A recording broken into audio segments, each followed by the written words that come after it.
Ophanim in the Bible, the angel wheels of God. What is the Ophanim angel in the Bible? The word Ophanim refers to the wheels seen in Ezekiel's vision of the chariot in Ezekiel 1:15 through 21 from the Bible. According to Ezekiel's narrative in the Bible, they are creatures created of interlocking gold wheels, with the exterior of each wheel covered with many eyes. They move by floating across the sky. The Bible does not regard the Ophanim as an angel. However, in the Jewish angelic hierarchy, they are entrusted with defending God's throne as the highest in Maimonides' order and are the closest of angels to God. Angels with strange or unusual appearance.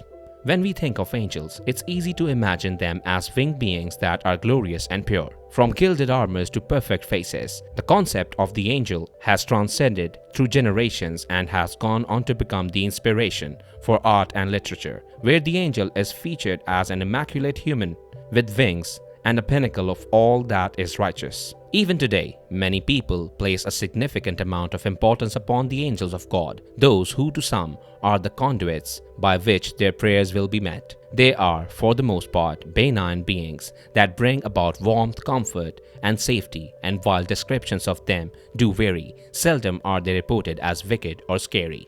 This contradicts one idea from the Bible, where characters who are descended upon by angels are normally struck with both distress and horror to the point that they are unable to even stand. You will notice that frequently when angels make their presence known in the Bible, they tell those who are listening not to be afraid, providing us with an idea that real angels are quite hard to digest.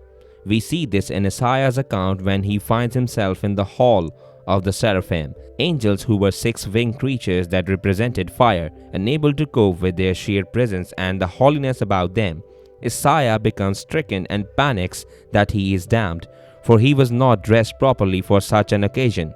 The seraphim, though, inadvertently struck the fear of God into Isaiah, and whilst they prove to be helpful and forgiving, they are not creatures that he feels particularly at ease with. The same could be said for Ezekiel, who discovered the cherubim, where he described them as possessing four heads, one of a man, one of an ox, one of an eagle, and one of a lion. But perhaps one of the strangest and most downright weirdest creatures that are thought to exist within Scripture are the Ophanim, those that are believed by some to be just a mechanism of God's chariot and by others to be angelic beings with significant powers. The meaning of Ophanim. The reason why they are called the Ophanim is that in ancient Hebraic, the word Ophanim was thought to have meant wheels. It was also believed that the word could be spelled as Ophanim or Ophanim, as well as a third variation as Galgalim. In other beliefs, Ophanim are also described as spheres or whirlwinds, or again the very wheels that were attached to the chariot of God. And the reason for all three of these ideas can likely be pinpointed in the visions. It was thought to be some time into the Neo-Babylonian period when Ezekiel and 10,000 Jews were captured by the Babylonians and brought to a village named Tel Aviv. During this time, Ezekiel finds himself one day by the river Kabar, and he is approached by God, who supplies him with what is known as an inaugural vision. The vision consists of some pretty wild and extraordinary things, but as far as the cherubim and the Ophanim go, Ezekiel tells us, "As I looked at the living creatures, I saw a wheel on the ground beside each creature with its four faces. This was the appearance and structure of the wheels. They sparkled like topaz, and all four looked alike. Each appeared to be made like a wheel intersecting a wheel. As they moved, they would go any one of the four directions, and creatures were faced. The wheels did not change direction as the creatures went. Their rims were high and awesome, and all four rims were full of eyes all around." Ezekiel 1:15 through 18. The living creatures that Ezekiel sees are indeed the cherubim, as he confirms in the prior passage, but he spends an equal amount of time taking in the sight of these four wheels, these Ophanim. He describes them as glistening like topaz, and that all four assemble to make the shape of one wheel intersecting another. He also adds that whilst they appeared independently mobile, they only moved wherever the cherubim were facing, which has since led some to believe that the cherubs controlled the Ophanim, or was a symbol of their outranking of them. He continues to state that they do not appear to ever change their direction, and that all the rims of their being were covered with eyes. But with these passage alone, It only raises our intrigue as to what these wheels were and what exactly their function was. The appearance and roles of the Ophanim by Ezekiel. Ezekiel is able to paint a somewhat vivid picture of what these wheels look like, but perhaps what makes them so stark and fascinating is how elusive they are. These wheels are not something that appears frequently throughout the Bible, and the fact that God allows Ezekiel to see them only teases the idea that they have some significance that we are not grasping. One interesting idea that further supports the notion that these wheels were the wheels of God's chariot comes from a song of praise by David in Psalm 18, where we are told, "He mounted the cherubim and flew. He soared on the wings of the wind." Psalm 18:10. In this rather unique imagery, it could be said that cherubim had more of a practical function as they served as God's vehicle, or a means for which to transport him across the sky, or from heaven to earth. The cherubim in this instance become the chariot, and by this, the wheels that they are seen to manipulate become the wheels of that very chariot. But Ezekiel does not make this connection, but is instead taken aback by what he continues to witness. He tells us, when the living creatures moved, the wheels beside them moved. And when the living creatures rose from the ground, the wheels also rose. Wherever the Spirit would go, they would go, and the wheels would rise along with them, because the spirit of the living creatures was in the wheels. When the creatures moved, they also moved. When the creatures stood still, they also stood still. And when the creatures rose from the ground, the wheels rose along with them, because the spirit of the living creatures was in the wheels. Ezekiel 1:19-21. Here, he essentially confirms the idea that the wheels were controlled by the cherubim, and that they did indeed have power over these elements, and that wherever the cherubim went, the Ophanim would go too. He also adds that the very spirit of the cherubim exists within the Ophanim, suggesting that on some level, perhaps these strange creatures are extensions of the angels, as opposed to being angels themselves. Touching once again upon the chariot idea as hinted by the Song of David in Psalm 18, one might also say that the cherubim were the drivers of the chariot, and the wheels were just that, wheels. With this idea, they are not angelic, and they do not have sentience, but instead are more along the lines of machinery. Yet the idea that the Ophanim were indeed angels, perhaps the weirdest of angels given their appearance, remains to be consistent within some communities and traditions. We can agree from Ezekiel's account that despite their association to the cherubim, there is nothing particularly angelic about the Ophanim.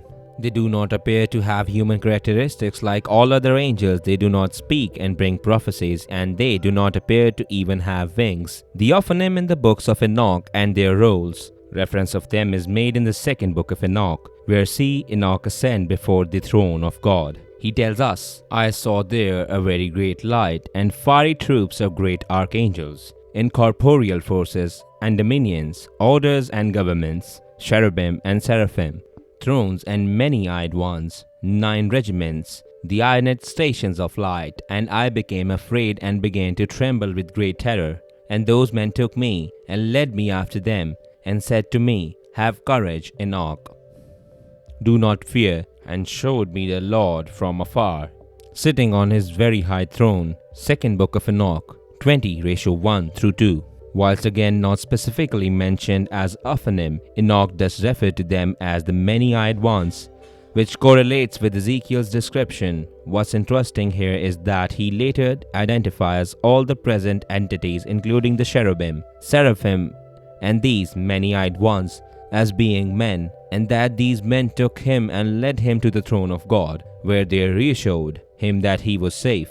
Whilst hard to say given that Enoch does not explicitly determine these many-eyed ones to be the Ophanim, it could be said that in this story, that many-eyed ones did maintain some characteristics of men, and that instead of wheels, they possessed a more expected and relatable form. They also share the same compassion as the cherubim and seraphim, and seek to comfort Enoch when he would otherwise panic, thus suggesting another layer of benignity to these otherwise misunderstood creatures. The second book of Enoch continues to tell us of the many-eyed ones that, and the cherubim and seraphim standing above the throne. The six-winged and many-eyed ones do not depart, standing before the Lord's face doing his will, and cover his whole throne, singing with gentle voice before the Lord's face, Holy, holy, holy, Lord ruler of Sabaoth. Heavens and earth are full of your glory. Book of Enoch 2:21:1. Here we get a sense that the many-eyed ones guard the throne of heaven, and along with the cherubim and the seraphim, they will remain here for eternity at the beck and call of God. It is also established that they sing with gentle voices, which yet again humanizes the many-eyed ones and portrays them as more relatable, perhaps even as a charming set of characters. With the many-eyed ones singing, it could also be associated with several Jewish prayers known as the Kedusha, where the Ophanim are told to offer praise upon God and glorify Him as the Creator, whilst the second book of Enoch refers to them as the many-eyed ones. The first book of Enoch refers to them directly as Ophanim, and they are said here to also guard the throne of heaven, and that together with the seraphim and the cherubim, they do not sleep. Enoch tells us, and round about were seraphim, cherubim, and Ophanim, and these are they who sleep not, and guard the throne of His glory. First book of Enoch 71:1. What really is the Ophanim? There appears to be some variation in these very angels when it comes to both their ranking and their closeness to God. Most commonly in Jewish expositions of the angelic hierarchy, the significance and purpose of the cherubim, seraphim, and the Ophanim seldom seem to coincide across all traditions.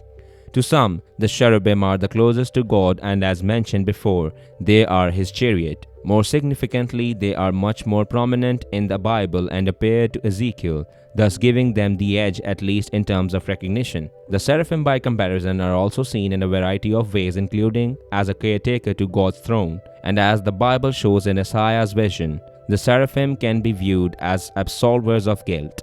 To more conservative Judaism though, the seraphim are more symbolic in nature. These inconsistencies, if you will, are the same for the Ophanim in Jewish beliefs, with some believing them to be the closest of all the angels to God, or as the thrones and other classification of angels.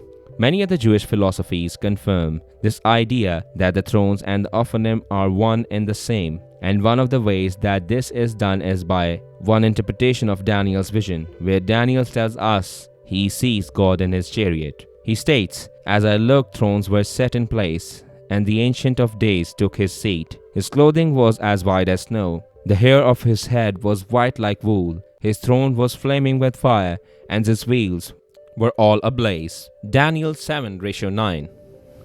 With this idea, the thrones became established as the wheels of God's vehicle, and are set in place before He takes His seat upon it.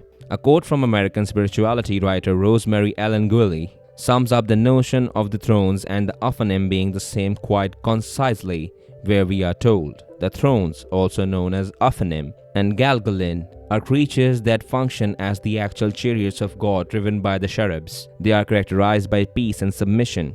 God rests upon them. Thrones are depicted as great wheels containing many eyes and reside in the area of the cosmos, where material form begins to take shape. They chant glorias to God and remain forever in His presence. They met out divine justice and maintain the cosmic harmony of all universal laws. As we can see, going by this interpretation, the thrones, or the Ophanim, lose their more typical angel appearance and again resume the more biblically accurate depiction as a mechanism. In conclusion, in any case, one might say that the function of the Ophanim, whilst intriguing and novel, is not essential to believers, which is why concrete information about them is so scarce. Whether it be from the characters of the Bible themselves or scholars who study them, the wheels are only vital in their accordance with God. They serve to remind believers that their mystic and uncanny form are just one of many of the creations that God has made that man cannot understand, and in some cases, it might serve to humble believers into realizing that they do not have all the answers. It also brings God's engineering ingenuity into the new limelight. For whilst many may take for granted how the world was created, elements like the Ophanim remind them of how much of a mechanical mastermind a supreme being like God must be, especially given we to this day would not be able to create something so unusual. Others might see the Ophanim as a representation of God Himself, in that because they are covered with eyes, the eyes becomes symbolic of God being all-seeing. If the Ophanim have a multitude of eyes and spin omnidirectionally, then it would be believed that they can see everything from every angle. This would imply then that God could very well do the same. As we know, he can from very specific mentions in the Bible that God is everywhere and God knows everything. Whether or not the Ophanim are angelic beings or simply a mechanism that allows for multidimensional travel may not necessarily be so significant in the grand scheme of things, given that their role appears to be more useful to God than the mortals. Notice how in both Ezekiel and Daniel's account they only see these wheels, but the wheels don't seem to have much impact on them, nor do they seem to be of any real merit to either character beyond their fascinating design. If you enjoy this video and want to see more like it, please consider subscribing to us and hitting the like button. Feel free to write a comment below and suggest which theory you want to see next. If you'd like to further support this channel, please consider joining. Our membership link will be found in the description box below. We appreciate your support, and as always, thanks for watching.